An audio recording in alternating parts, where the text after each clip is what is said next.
the real work starts when you look within. And that is when you actually have a conversation with yourself, with your higher consciousness, and you realize I'm unfulfilled because I'm just not in the right space at the moment. And I need to make some changes. Welcome to And Then I Did This. Prepare to be inspired as we celebrate the unique journeys of individuals who've had the courage to break free and live life on their own terms. Their lives prove that you truly can be free to live your best and most authentic life. Let's get to it. Welcome. I have a very special guest today, Sarah Hussain. She is the founder of SOM. She's a former engineer turned spiritual and wisdom coach. And I would love you to share more around yourself. And then we'll talk through how you made that transition and how you're here touching the world and changing the world. Yeah, thank you for having me, Lori. It's so nice to meet you and so nice to finally be chatting here on your show. So great. So great. So talk about your path coming through your education and engineering to the realization that you were wanting to shift direction. That is really an interesting story. Yeah. I was thinking I'll give a brief introduction about myself. And then, as you said, when the shift happened. So from the engineering to a spiritual advisor and founder of SOM. So I grew up in a very academic family, and we were all quite passionate about learning and getting excellence in education. That was the main theme as I was growing up. I have a family of 6 daughters and my parents, and that was the main focus on the family. I grew up, became an engineer, and very academic oriented. And what started to happen around the time I graduated was there were 2 things happening simultaneously. First, I was now out of a system which would incentivize me to do good. I was out of this education system where you do well and you get a good grade, you go higher, and then you do well, you get a better grade, then you get to university, you choose a major that you like, you graduate with good grades, you get internships you like, and so on. So I'm out of that system now, and I'm into the corporate world where I'm not really being facilitated by a university anymore. I'm on my own, and I have to carve my way out myself. So whatever it is that I want to make out of my life, now it is in my hands. So this was happening, and it came with a little bit of a cultural shock for me because at the time I was in Turkey when I graduated from engineering. Although I did a semester in Calgary in Canada, I was still very much in the European, Turkish, that kind of culture. And then when you come to North America, there is a shift of a culture, but also it's a completely new space for me. And I don't have friends, and I don't know the people here. And I now have to make alliances, but I also want to mingle and be part of the corporate community. So that, with the economic situation in the oil and gas, was a factor which got me quite sad because and I wasn't able to make as many friends as like, because life is different after university. You don't have all those opportunities to make friendships, and you don't have the enthusiasm as well because you already have friends, and now you're like, oh, I'm in a new space and I don't know how to interact. So I was coming with a lot of that, and I was also feeling like, oh, now that I'm not in a system where I'm being incentivized, I'm really getting a chance to look within and see if this is something I would love to do.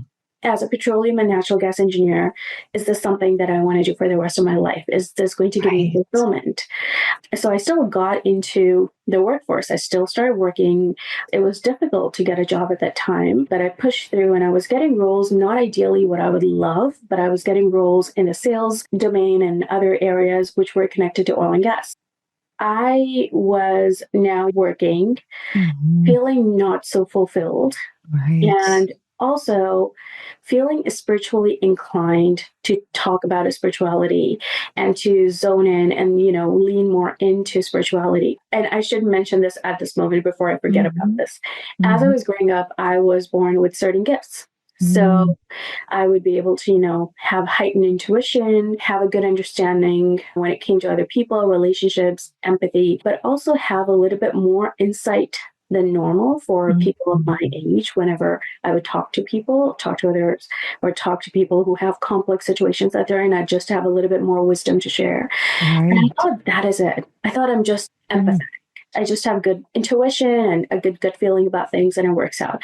And that is all. But what started to happen for me, that A, feeling unfulfilled in the corporate world, and B, realizing that my spirituality is when I talk to other people in my atmosphere, not really able to understand it the way I understand it. So I thought, wow, there is a true disconnect between spiritualism and science. Science doesn't really talk about spirituality. And science doesn't talk about a lot of the areas of spirituality, which are so true to the human experience. So how do I bridge the gap? Whenever I talk to my friends who are also engineers, most of them, almost all of them, they just happen to be quite scientifically driven. They wanted to know the rationale. They wanted to know the science behind it. And I felt myself quite dumbfounded in those conversations because I didn't have much to share. So that was a thought. That was something that was going on. But that was not when the shift happened. A few years went by like this. I kept feeling unfulfilled. And also, I started to have life experiences which were really difficult, traumatic, challenging life situations. And, it'd be related to family, it'd be related to love life. And it was just really difficult. And I just didn't understand how to make the most of it. It just really, really was difficult at the time. And around COVID time is when I was healing from those challenges. So what started to happen for me was that I went back to my spirituality to heal. And I started to really, go within.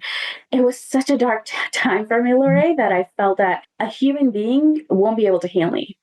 So I can talk to a therapist, I can, take help, but I don't think anybody can heal me the way I want to be healed. And I'm really, really upset. And I'm just very disappointed in so many things.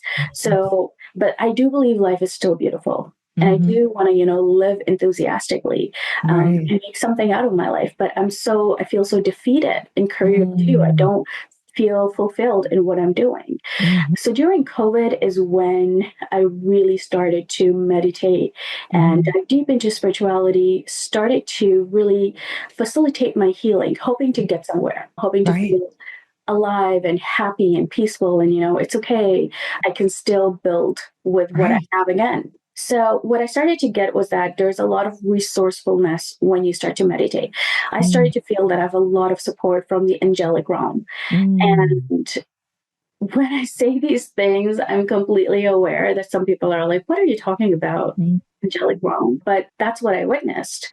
Around that time during COVID, after life challenges, I'm feeling very defeated. Now I'm going back to spirituality. I hone into my meditative skills to heal, to empower myself, to find peace again. I started to also notice that my spiritual gifts are awakening.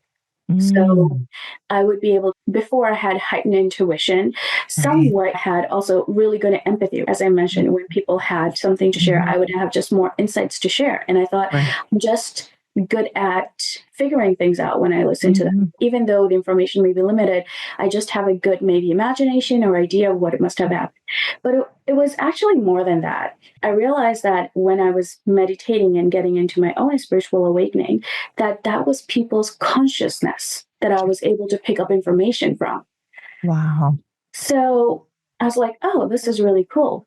And particularly third eye meditation, just opening up the third eye, I think that shifted a lot for me. Because now from picking up information when somebody's talking to me, I'm able to visually see what must have happened. So seeing through space and time just became a lot more visual for me. Right before, it was understanding through when I'm meeting somebody through my feelings and the information I'm getting and my imagination as what must have happened. And now after meditation, number of meditations, my third eye opened up and whatever I was feeling, I'm also seeing. I'm also getting a lot of other information from the spiritual world now. So because I'm so in tune, I'm getting wisdom, I'm getting messages, I'm getting spiritual guidance, I'm getting intuitive hints as to what will happen, how I can, help people, what I can tell them, how I can help them heal. And I was like, Mm. oh, this is really, really interesting. So I started sharing that with my family, and they already were aware, that Right. it's because I already had a little bit of that. But I was like, no, I think there's something more. And I feel Mm-hmm. very confident now that I can help people. I feel that there's something I need to explore. So I'll have my siblings come sit with me and go like, oh, okay, just can you read me? Like, Right.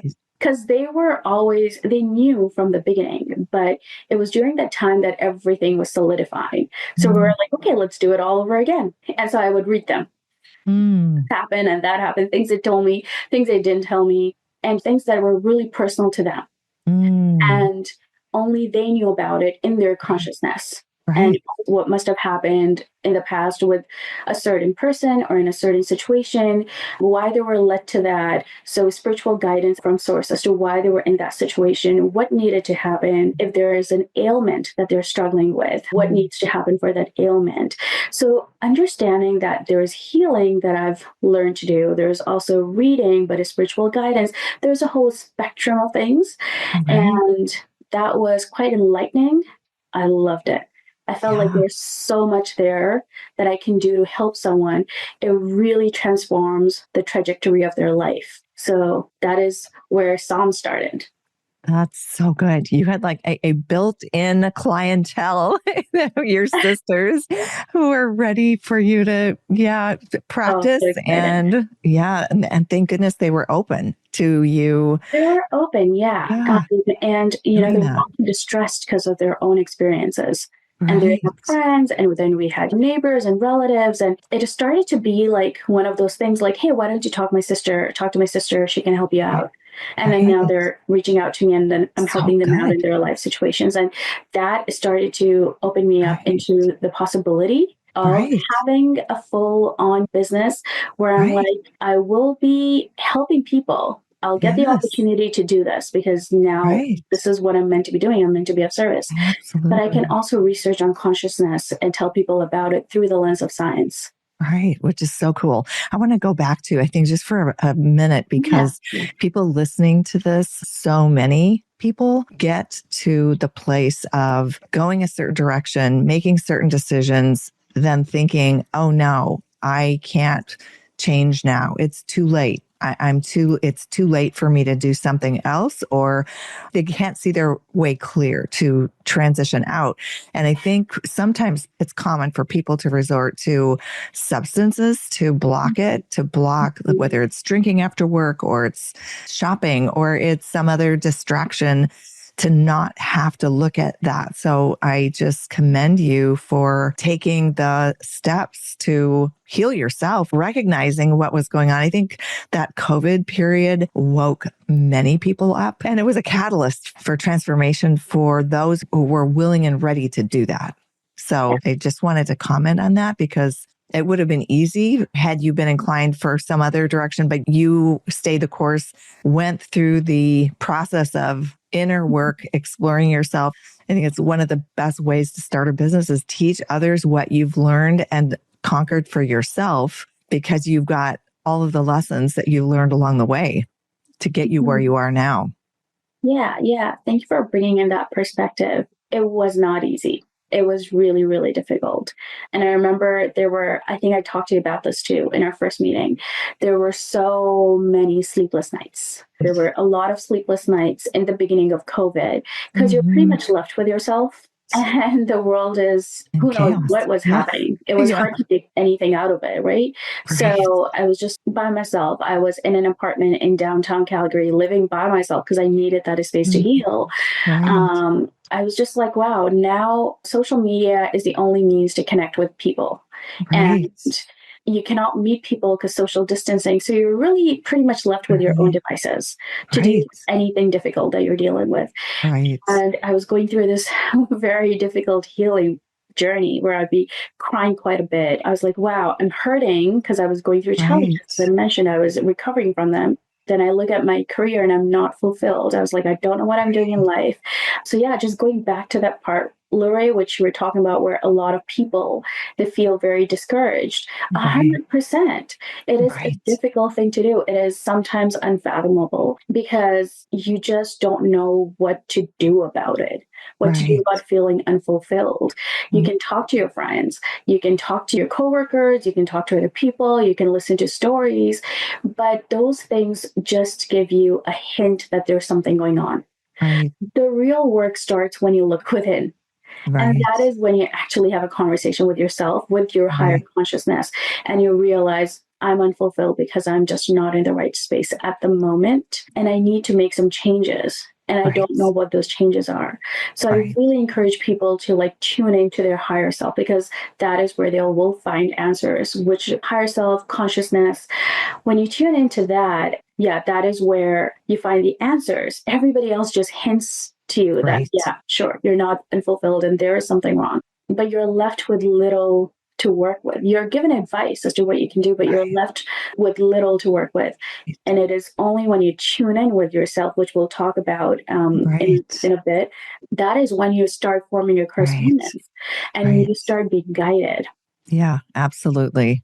I mean, it's taking me back to like 2015 when I left my agency role ad agency role in New York City. Mhm. And I had gotten loud messages from my higher self and that, it's time to move on. It's time to not be doing this anymore. And it made me also think of even scrolling through LinkedIn. I think there are a lot of people and it's no different than social media. People will put out a life or a version of themselves that everything's okay. Like I've got this, or this latest thing happened and look at me celebrating whatever. And I Mhm. know from walking through it that what appearances aren't always, as you were alluding to, is not what's going on. And the longer we drag that out, I remember having the question that I asked myself one day, walking from the bathroom back to my office, when will my sentence be up? And it almost like it was a cage I had created around myself that all I needed to do was make the decision, take the steps, and get out, which is partly why I started You Can Be Free, because we can all be free. It's a matter Yeah. of realizing we do have choices, we do have options that may, to your point, we may not know exactly what the next thing is to do, but at least giving ourselves permission to acknowledge how we really feel about our life and what we're doing with our time. That time is the one thing we never get back. It's an investment. Once it's made, you can get money back, you can get a car back, you can get possessions, but time, there's nothing you can do. People with terminal illnesses will give their anything to have the time, to have their health back. So yeah. Anyway, that I think to that point of we get nudges from the universe, and it's so important to be brave enough and step out. And if you're not feeling confident just doing it by yourself, reach out and connect with someone like you, someone like me, whoever, connect with someone to walk through that process Yeah, because it can yeah. be overwhelming. Yeah. And I was noticing that the people I'm speaking with are mostly people who are very happy where they're at. They haven't Mm, yet made any changes. So I thought, well, I didn't know whether they will have the right suggestions for me because they haven't right. walked my path. Mm, And then I remember reading a post because social media, we're so in the algorithm. And so it just gives us the mhm, right post sometimes. I read a post which said, go to people who have walked the path, not the mm, people who are where you are. Something mhm. along those Yep. lines. And that was pretty accurate to what you were saying, 110%. You really have to tune in and you have to have a very honest conversation with your consciousness. Otherwise, Mhm, it does hurt. mhm. And it's not great. Right. Yeah. And I'm remembering a reflection also because I had graduated from the New York Open Center in coaching for transformation. And I hired one of my peers to coach me as I was wanting to leave New York so desperately and felt I had so many stories of why I Yeah. couldn't do it.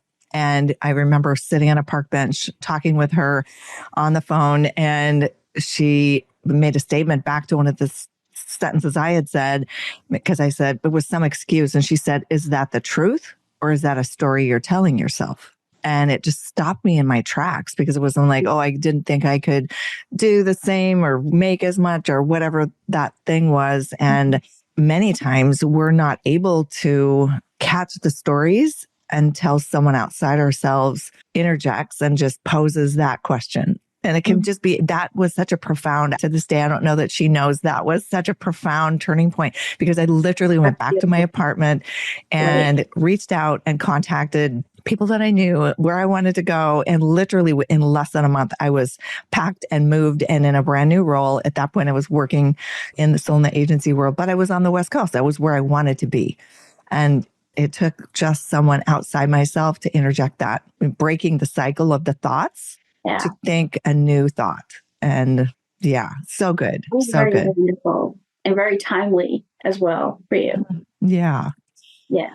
So talk a little bit about your science background with spirituality and your thinking around that, because I think that's so fascinating. Yeah. So around that time when I wanted to start Psalm, I was noticing that a lot of people still do not understand consciousness, especially when it comes to science. There is little talk about it in the scientific world. There's research that's ongoing, but there's not enough to talk about consciousness with. So I started to look into a lot of institutes around the world at the moment who are doing research on consciousness. And then I found myself talking with someone called Roland McCready. He is the president of Hard Math Institute in Pennsylvania, and he does research on consciousness. So I connected with Roland and I wanted to learn about what it is that he's doing. And so now I'm a part of a project, what is a global consciousness project. And they are studying the consciousness of the world. So in terms of the science part of it, my efforts are to form affiliations to institutes and, organizations that are working to learn more about consciousness and take that knowledge and share it with people on Psalm Talks, which is the podcast. Independently, I also love to research on consciousness through the lens of quantum mechanics. And a lot of people are now starting to understand that quantum physics does have bits and pieces of spirituality said in a scientific manner. And I think that is useful. So talking about that, there are parallels between quantum physics, spirituality, and philosophy. And it is very interesting to see how the world of philosophy and science and spirituality starts to merge. And I'm fascinated by it. And that is what I start to focus on the podcast as well. The podcast also talks a lot about self-growth. So how I work is I go to those concepts of science, spirituality, and philosophy, and I draw parallels. And then I make it very simple to understand and relatable in one's current life. And from there on comes the suggestions, tips and tricks, wisdom to share how to tackle situations that they may be in. It's so great because I was reading back through how we initially met through LinkedIn. Thank God LinkedIn is such a great connector of people. Love LinkedIn. Yes. And just reading your focus and then I'm going to link your podcast in the show notes below so people can go and listen because it's so interesting. I mean, the things that you talk about, it's just so interesting. And the guests that you have, sometimes it's you and then sometimes you have a guest, but it's all of it is so interesting. And I think your scientific approach and thought process is unique in being able to connect the dots that have not been connected yet. Yeah. Thank you for saying that. Sorry, you were saying? Yeah, I was saying, to connect to consciousness with how the spirituality and our how beliefs. We operate. Yeah. Yes, absolutely. Yeah, for sure.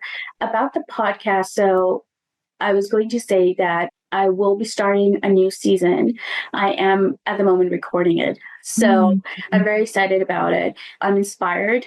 Pretty much inspired. I'm in a really good time in my life where I have a lot of time and I'm in the right space where I can pump out a lot of great material. So it's going to be all my personal story plus the scientific findings, whatever it is that I learned because the research is ongoing and it is fascinating. It is robust. So I'm very excited to talk about it. And also the healing power our consciousness brings and how our intentions and actions bring in the healing power and what it is that we need to sustain, but to also thrive ourselves in the current environment. That's going to be coming out soon. By soon, I mean probably 21st of February. Once you put the link in the description box, they should be able to see the updates once they subscribe. Yeah. And there's lots of episodes that are past episodes that are So interesting Yeah, also. you wanna listen to the early Sarah recording from her apartment during COVID. Yeah, please go back to the first episode. I talk about subconscious mind programming. I still remember everything I talked about because everything it's my brainchild. I've thought about it, I've created framework, I've talked about it. And so yeah, it's a labor of love. I just love it when people listen to it. Yeah, so good. And I know the subconscious mind, that is fascinating also because of the fact that 95% of our daily operating system, we don't think about what we're doing. We just are habitual creatures. And so whatever we've got programmed in our belief system, that is going to orchestrate and drive what we think is possible for us. So do you want to talk a little bit about that in relation to people not feeling like they can make a transition and how to overcome that? Yeah, absolutely. I wanted to say, Lorraine, like those are one of the best things for me to research on and to help people with, because I'm a believer. I think it's connected to my personal mission statement that I love to see people changing their trajectories, realizing how capable they are and how powerful they are in their beings. It doesn't matter where they're coming from, what the beginnings were. If they intend to change the trajectory of their life, they can, and they're more than empowered to do that. So yeah, to your question, subconscious mind programming. So for people who don't know what it is, you are picking up on information ever since you're born, even before that. Even when you were in the womb, you're picking up on information, and it is being collected and stored here in your brain. And then as you grow up, you start to form belief systems and you start to have perspectives. Now your brain is developed and it has all this cognitive power to form belief systems, but also bring forth the programming that you have grown up with. So what starts to happen is that the programming starts to help us make belief systems. And so if somebody's programmed to believe, let's just talk about money, because a lot of people, they'd love to understand where their programming is coming from. But as you grow up, while you're in the room or you're at home or outside, you're picking up on the information. And now you start forming frameworks of how things work. And your early systems, which is your early information that you're getting from your parents, from your grandparents, from your aunts and uncles and adults around you, they give you an idea of what the world is and, let's say, what money is and what it can do for you. So you can either know that money is, you'll form a belief system which can sound like money is difficult to earn and it goes by really, really fast. And that can be your belief system as you're now going to school and then you go to university.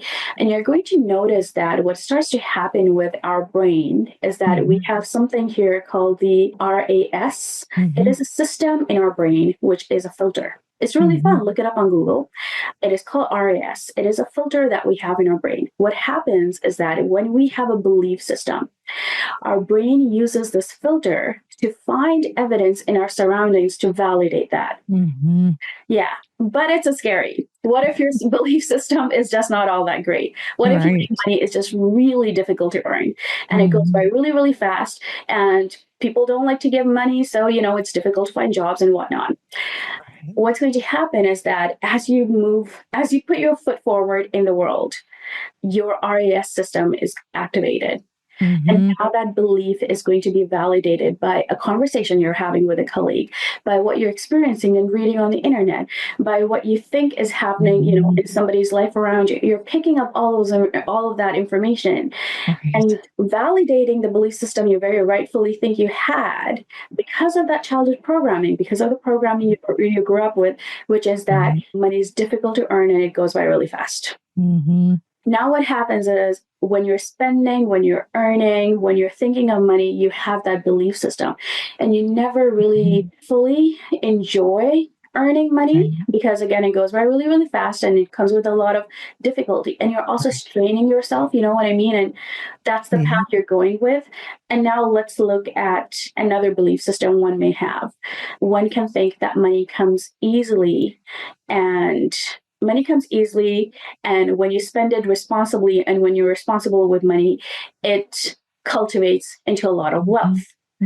So if this is something that is given to them by their parents, especially whoever is dealing with money at home, if it's a goal like when you're responsible with money and you invest in it and you do this and you do that, you can make a lot from that quantity that you have. It's a great knowledge to Right. give to the kids.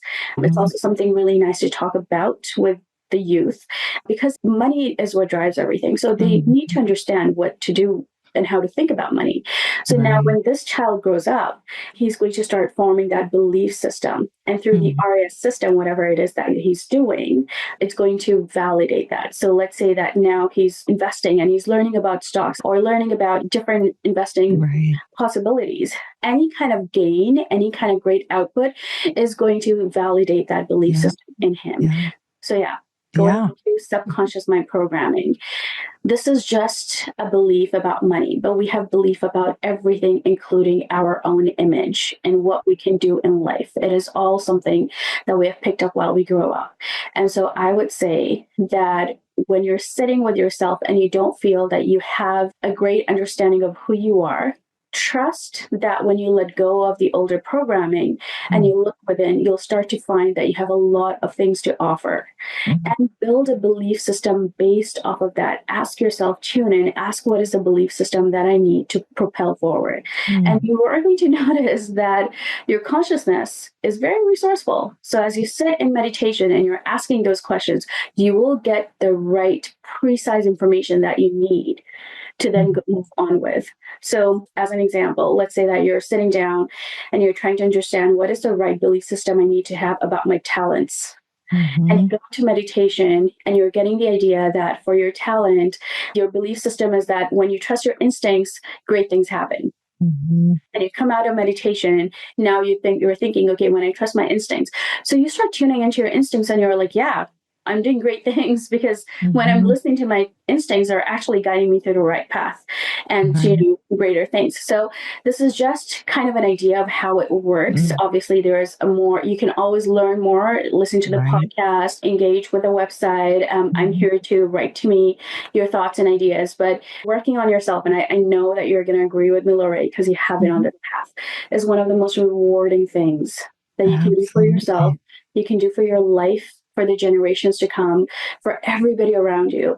It Yeah. is so empowering to be empowered in yourself, and it is also empowering for other people to be around you and learn from you. Absolutely. Absolutely. Yeah. So when you talk about that, the RES reticular activating system, yes, I'm so familiar with that and the dynamics of how our beliefs shape what we think is possible because we're meaning making machines and we will look for, oh, this thing happened. So that must mean this. And whatever it is, we will find a way to tie it back to that belief without even realizing, oh, I am just running on autopilot. And one of the things I've done it also is, had written for even myself, write down what are the beliefs around each of the major categories, like money, relationships, Hmm. my belief system, work, where I live, and then what is my belief around that? And then if whatever the limiting part of that is, right on the opposite side of the paper, the opposite of that belief. And so Mhm. money doesn't grow on trees, or only the best people get the good jobs, or I'm not cut out to be an entrepreneur. What's the opposite of that? I am capable of learning all new things and I am abundant and all my needs are met. And like the contrast of that, and to the point of writing it on an index card and carrying it around with you and referring to it, because rewiring our subconscious mind, it's repetition, repetition, repetition, Oh, yeah. which is their like the 369 method where you write whatever your affirmation is and feel it 3 times in the morning, 6 times midday, 9 times before you go to sleep, and go Mhm. to sleep with that thought and feeling of whatever that thing is that you're wanting to attract. Maybe Mhm. it's transitioning out into your ideal income way of Right. working and helping make the world a better place. The other Mhm. thing I was going to say is 2025 is a year of shedding. I think we've been going through this since the bell went off with COVID's here. And we've all been going through whatever that process was of either accepting everything that was being said or questioning everything that's being said. And we're going to feel, and anyone listening to this, if you're feeling uncomfortable in your own Mhm. skin or where you are at or what's happening in your life, it's because you are meant to shift. You're meant to let go of whatever that thing is that isn't really you. Yeah. A subconscious belief you picked up when you were younger, something Yeah. that's been reinforced that isn't you. Yeah. And I can see you're in agreement with that one. Oh, yeah, loudly in agreement. And I also do want to add that when you're doing those things, right, when you're writing down your belief systems and Mm-hmm. now you're working on rewiring yourself, because sometimes people are like, oh, I've heard this affirmations, they don't do anything. That is true. They won't do anything when Right. they're just affirmations. The Right. key over here is that when you're sitting down and you are writing those belief systems and you are attempting to rewiring yourself, Right. when you're narrating those belief systems to yourself, your impulse will be to take action. You will feel Mm-hmm. like you need to take action and you Mm-hmm. must follow that because Mm-hmm. that brings about the rewiring. A lot of people think that all you have to do is change a perspective and that's it. Sometimes it works if it is something that is of a lower degree. But on the other hand, if there is a belief that is deeply embedded and it is related to how you're functioning in life and your Right. operating system altogether, in that scenario, viable action is necessary. You got to do the Right. work. And it doesn't mean, oh, what does work mean? So let me help you understand that. So essentially, taking action means that when you're rewiring yourself and you're bringing in the new you will feel the impulse to, okay, I need to clean my space. You clean your space. I need to start working out. I need to do these breathing exercises or this meditation. Start doing this because you are building your toolkit. You're giving Mm-hmm. yourself things that you need in Right. order to prosper in that belief system, in that new Mm-hmm. stage of rewiring. And then Right. when you start to do it, you're changing your habits, right? You're cleaning up, you're doing tools like meditation, you're being resourceful towards yourself. Now you're having a different perspective about Right. things because you're realizing, oh, this is actually making me feel happy. I'm getting clarity. I think I need to sit with myself and journal a little bit more. I need to Right. ponder about this. Now Right. you're not going to be having time for things that are not meant for you. So, like Right. spending a lot of time on, let's say, social media or just Right. chatting or things which are not fruitful for you any Right. longer but draining you, you're going to start cutting that out and you'll be very Right. selective with what you're doing. I thought this is the icing on the cake. Understanding that rewiring means change of habit, means change of behavior, means change of an identity within self. And in Mm-hmm. order to bring about change in your life, that's just how it goes. When a person cannot say the affirmations and yet go through no changes, if they choose to just say the affirmations, it won't work.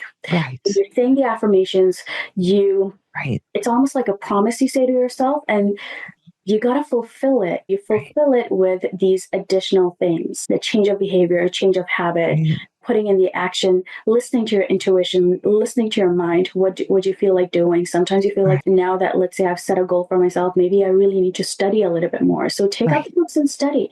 It's never too late. It's not about judging yourself. Again, it's about facilitating. It's about being who you Right. truly are, and it's needed when you're Right. looking to change. Absolutely. I'm thinking of something I read the other day also that was just a reinforcement of what I already know, that action creates clarity. Many times it can be common for people to sit in analysis paralysis. What should I do? Maybe I should try this. Maybe I should try that, and not take steps forward by even researching. Let me look and see what's out there, what I could be doing in this area or in this area. What are current trends that are happening? I'm feeling pulled in that direction. What would be some steps? What would I need to do? I mean, I use myself as an example. Like, I was a managing director working for a large ad agency and went to an open house for that coaching for transformation program. And I knew before I left that building that evening, it was a Friday evening, that I caught a cab and got there, went through the orientation. It was just an open house to see what it was. I knew I was meant to do that. And so for the next it was like 9 months and 140 hours of work, technically work, learning. It was the most alive part of my life. Yeah. That when I look back at that time, it was magical. Like the experience, the people, the process, everything I learned, and just being true to myself and allowing myself, even though I was working technically a 9 to 5, which was probably more than 9 to 5. But then on the weekends, it was on those 9 months, we would have 1 or 2 days, a Saturday and Sunday each month that we would get together. And then there was an online class. So it's like taking the action gives you that clarity to move forward. So just reinforcing what you're saying. Yeah. It's not just thinking it, it's taking steps that inspire you. And you can take a step and then realize, oh, I'm going to go this direction a little bit because this feels right. We don't have to know the whole. You don't have to know the whole thing. The whole direction. You don't have to know the whole path. You just need to like start taking action. Start the journey. Yeah. Yeah, I've been there. In addition to what you were saying, sometimes we have paralysis, right? We're not just freeze. We're unable to move out of our zone. It could be comfort. It could be feeling stuck. It could be lethargy, but we're in a zone and we're unable to move out of it. There is a triangle. The top is emotion, or it doesn't even have to be top, but one side is emotion, one side is thought, one side is action. And all of them are interconnected. So when you start with one, an action, you will feel the emotion as well, and you'll get the thought as well, right? It's just how our body system is. But this is really important for people who are frozen, because it happened to me.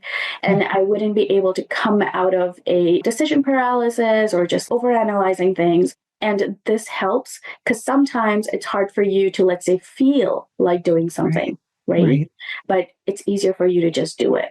And then after doing it, you feel better. Because if it's difficult for you to feel like doing something, it's okay. Try taking action. Do you still feel difficult? Try the thought. Does it still feel difficult? Maybe a thought can help you out. You start with one and the other one kind of proceeds by itself. So you start with a thought, the emotion comes by itself, the action happens also. If you start with the emotion, the thought comes, the action also happens. So it's about just picking up one side of the triangle, and you'll see that because we're one body, we're connected. So the others follow. It just helped me kind of stay afloat during times when I was sad. I was very sad and very stuck. Yeah, and I talk more about it in song talks as well. So that's a great tool for people if they're looking to kind of go through the transformation. I'm with you. I've been there. I've done the work. I know what it feels like, and it can get really glim at times. So yeah, keep track of it. Yeah, and Mel Robbins has that great, I think she's even written a book on it, the 5-second rule. I'll use the example of people wanting to get up in the morning and get up and not hit the snooze button. She would say, just count backwards, 5, 4, 3, 2, 1, just get up. Because otherwise our brain will talk us into, and that could be with anything, going to the gym, like, oh, should I? Shouldn't I? We have conversations with ourselves all the time. It's like if we ever ask someone, do you talk to yourself? It's like we all do all day long. And we have to stop and sometimes just 5, 4, 3, 2, 1, just do it. Yeah. And then that's a very smart rule. That's a very smart rule because you're not giving yourself time to overthink it. You just do it. The focus is on doing it. So yeah, I love that. I also love Mel. So as a wrap, I guess, what would be some words of advice for people who they may have been where you were, or they may be where I was, like feeling, I know something needs to change and I'm not happy doing what I'm doing, but I'm just not sure what, and I'm not sure that I can even make a change. What advice would you give to people who are listening? I would give a few things. Firstly, listen to a book called The Secret by Rhonda Byrne. She talks about the thought process, thinking good, bringing good to your life. I think it does wonders. It is a good catalyst to get you outside of the state of repeated cycles of just self-pity or not feeling great about yourself. So I think that book is awesome. The second thing is that when you're saying those things to you that you don't know where you are, you're confused, you're right. You're being truthful to yourself, and that's a great stepping stone. Next, I would advise to try out meditation. And there are different kinds of meditations. The one that I'm referring to is when you're connecting with your subconscious. So that is the alpha level meditations and also the theta level meditations. Again, Lorraine will have my information in the description box. So you can reach out to me for help and, guided meditations and whatnot. But if you read into those meditations and if you want to try them out at home, there are a lot of online resources. I particularly love the alpha level meditations. What it does, Lorraine, is that it helps calm your conscious mind. It gets you in a relaxed state where you are passively attentive and you start to access your subconscious when you meditate there. And that is when a lot of the habits that we hold on to, a lot of that behavior, we're feeling limited in action, those things, you can get help in that state, because what happens is that you're now accessing your subconscious Right. You start seeing like, why am I doing this? So if there's something that you want to get an answer of within yourself, that is a great exercise. And the third thing I would say is if you're feeling that you're not happy or not fulfilled, it's not going to be that difficult. A lot of people think that making the change is so hard. Starting is the hardest part, and it gets easier because you start getting facilitated. Be courageous, and I'm here, Lorraine is there. There's so many other people who are happy to facilitate that, who have done the work. Who you may have friends, you may have family members. Use them as support. Use those resources. They're incredibly helpful. They're incredibly useful in this time, and slowly and surely just make the jump. Take action, make the changes. Because when you're stuck in one place, it's just really, really painful. And it's just quite rewarding when you start to make the shift because you start to see the action. In my life, the way it has turned around, it's a great story. And someday I'll tell you when we meet. And it's just taken a massive shift. And it all started with me not wanting to stay stuck any longer. It starts with that small intuitive nudge, and then the trajectory of your life gets influenced. So if you're sick and tired of being sick and tired, it's time to make a change. Oh, I love that. So thank you so much for coming on with me to share your wisdom. Thank you, Lorraine. It was wonderful. Beautiful. And that's a wrap on another episode of And Then I Did This, celebrating the lives of those who've walked away from the beaten path to pursue work and a life that nourishes their soul. If you're feeling inspired and ready to explore your own path to freedom, check out youcanbefree.life, where you'll find resources and support to help you break free and live life on your own terms. See you next time.